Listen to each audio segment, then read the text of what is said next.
Hello दोस्तों, हम लोग टेलर एंड लॉरेंट सीरीज के क्वेश्चंस कर रहे हैं। AKTU प्रीवियस ईयर क्वेश्चन है। तो देखिए ये क्वेश्चन पूछा गया है 2016-17 में AKTU में, पेपर कोड है NAS 301। क्वेश्चन क्या है? Expand Laurent series expansion of FZ equal to this in the region 1 is less than mod of Z plus 1 is less than 3। ये रीजन केवल दे रखे हैं। तो देखो एक बात तो क्लियर हो गई कि किसकी पावर में एक्सपेंशन करना है, ये Z प्लस 1 की पावर में। रीजन से ये क्लियर हो जाता है कि किसकी पावर में एक्सपेंशन करना है। ठीक है, तो इसकी पावर में एक्सपेंशन करना है। ठीक है, तो देखिए FZ क्या दे रखे हैं? FZ equal to 7Z minus 2 upon Z plus 1 Z plus 2।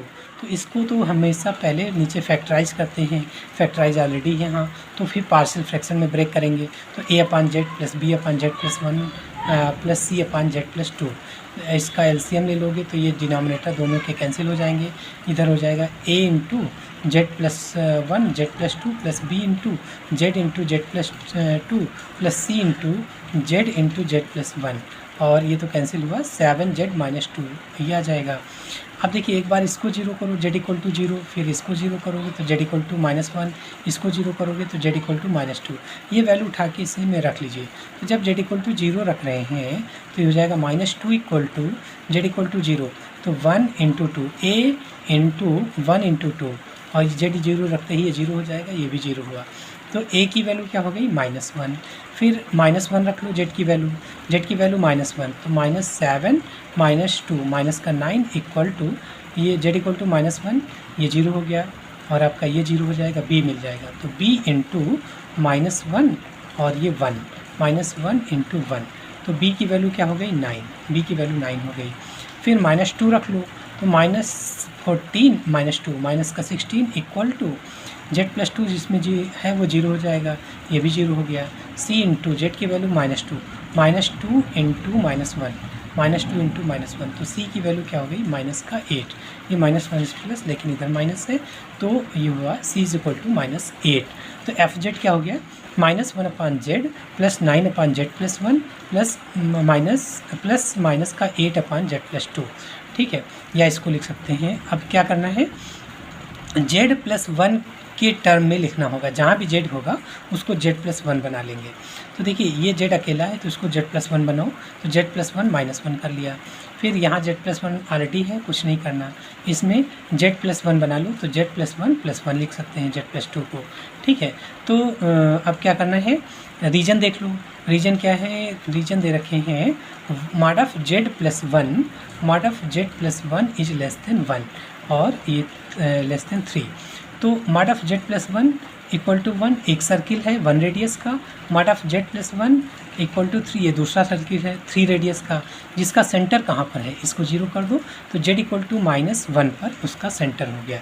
Z equal to minus 1 मतलब इमेजिनरी पार्ट 0 है, तो Z इक्वल टू माइनस 1 यहाँ पर आएगा। और एक यहाँ सेंटर है, एक 1 रेडियस का सर्किल, तो इतनी डिस्टेंस 1 है, 1 रेडियस का सर्किल, और एक 3 रेडियस का सर्किल। देखिए 1 रेडियस का सर्किल, एक 3 रेडियस का सर्किल हो जाएगा। तो एक 1 रेडियस का सर्किल ये हो गया, और 3 रेडियस, देखिए 1 2 3, तो 3 रेडियस का सर्किल इधर खींच लिया, 1 2 3, ये दूसरा सर्किल ये हो गया। तो इन दोनों के बीच का रीजन है, इन दोनों के बीच का रीजन है। ठीक है, तो अब उस रीजन में एक पॉइंट हम लोग ले लेंगे Z। ठीक है, और यहाँ Z इक्वल टू माइनस 1 है, तो Z से माइनस 1 घटा लो, तो Z माइनस 1, तो क्या हुआ? Z plus 1। तो ये वाली जो डिस्टेंस होती है ना, ये होती है मॉड ऑफ Z प्लस 1, ये डिस्टेंस होती है मॉड ऑफ Z प्लस 1। ठीक है, तो Z plus 1 mod of Z plus 1 की वैल्यू क्या है? 1 से बड़ी और 3 से छोटी। 1 से बड़ी, Z प्लस 1 की वैल्यू 1 से बड़ी और 3 से छोटी होगी। यहाँ पर Z प्लस 1 की वैल्यू 1 से बड़ी, मतलब Z प्लस 1 की वैल्यू 1 से बड़ी और 3 से छोटी होगी। तो अब देखिए इसमें z+1 और 1 में जो बड़ा होगा उसको कॉमन लेंगे। तो z+1 इतनी, ये z+1 है और 1 इतना ही है। कौन बड़ा है? z+1। तो बड़े वाले को कॉमन लेंगे। तो यहाँ 1 और z+1 में z+1 कॉमन होगा क्योंकि ये बड़ा है। z+1 कॉमन ले लिया तो इसकी जगह 1 - 1 अपान z+1 प्लस, ये तो ऑलरेडी अपान z+1 है, कुछ नहीं करना। अगर अपान में z+1 सिंगल टर्म है तो उसमें कुछ नहीं करना। फिर माइनस का 8 अपान z+1 मतलब z+1 के टर्म में एक्सपेंसन करना है और वो सिंगल टर्म है तो कुछ नहीं करना है, ये एज इट इज़ रहेगा। फिर -8 अपान, अब इसमें z+1 और 1 में कौन सा बड़ा है? तो देखो z+1 ये है और 1 है, कौन सा बड़ा है? z+1। तो इसमें भी z+1 बड़ा है तो इसकी जगह 1 हो गया और 1 + 1 अपान z+1 हो गया। इसमें z+1 कॉमन ले लो तो हो गया इसकी जगह 1 + 1 अपान z+1। अब इसको न्यूमरेटर में ले जाएंगे, इसको भी न्यूमरेटर में ले जाएंगे तो पावर -1 हो जाएगा, पावर -1 हो गया। ठीक है, रीजन ये दे रखे थे। अब देखिए -1 अपान 1 + z। अब फार्मूला कौन सा लगता है यहाँ पर?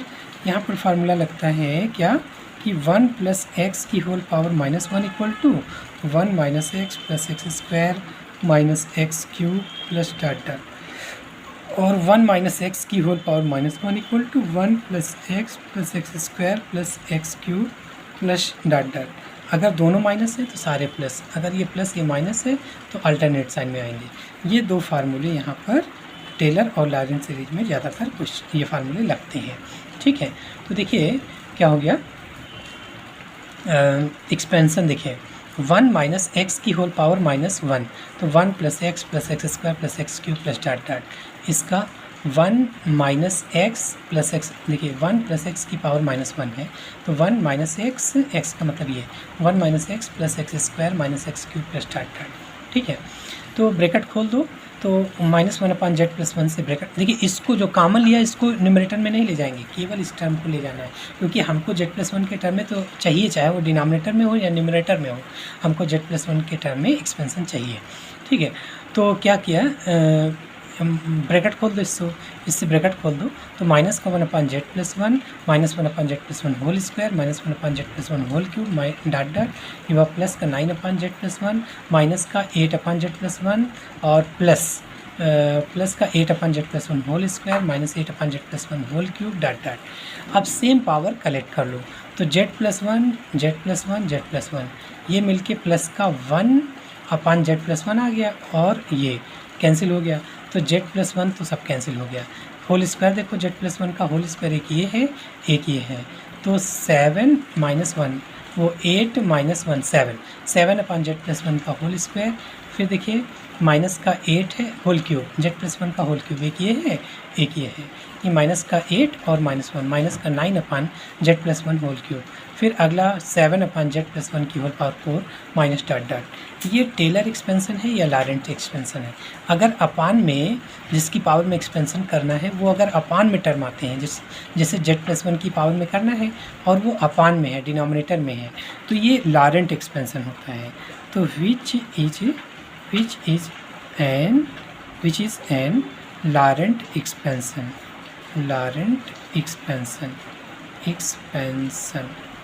which is an Laurent expansion.